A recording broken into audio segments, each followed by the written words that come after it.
Hi, I'm Raf, and I thought today I'd talk to you a little bit about our living world simulation, how it works, and the ways in which it offers up fresh new gameplay. So, with that said, let's get started.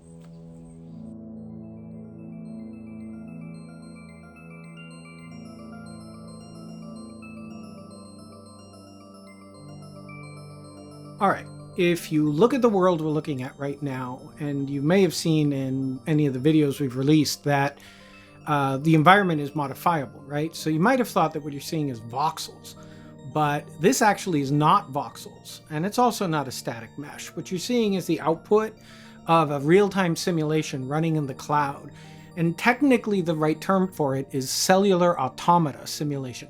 Most MMOs have worlds that are like theater stage sets. We want worlds that respond to player actions and also evolve on their own.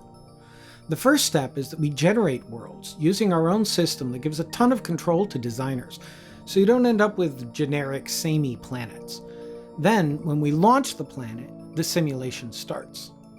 In the real world, you have molecules. Atoms decay, you have states of matter, and things transform from solid to liquid to gas. We can't run molecule AI just yet on today's computers, but we can use the same ideas at lower resolution.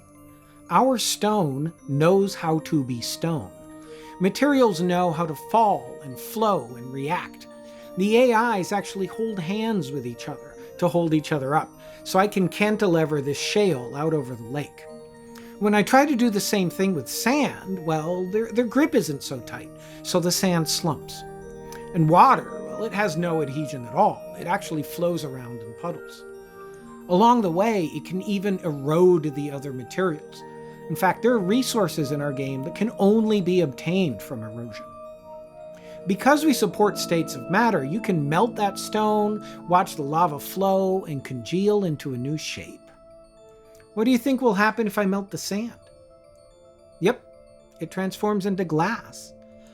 All of these things matter because your movement is affected by things like how icy the ground is or whether you'll slip off a cliff. The ground grows slippery with the ice. You take damage when you come too close to lava, and so on. And of course, there can be poisonous gases, things can catch fire, and the whole world can change as the seasons do. Each of the plants in our world is also running its own AI. These trees grew here. They're like mobs in other games. They know how to grow, to spread, to respond to the climate. As seasons change, they might die back in the frost. They know how to throw off seedlings. As players tend the world, they can bring forests to life. This all ends up with the creatures, which have needs. They hunt for food, they band together, they build lairs and expand their territory. Because the world is built from the ground up as simulation, they have a really rich world to react to. If you leave these creatures alone, they might take back their planet. So, all in all, the living world isn't just about having cooler digging or chopping down trees. It adds a fresh layer of interactivity to pretty much everything in the game. But you might be asking yourself, wait a minute, if you can change all of that, what about griefing? And that's a really good question.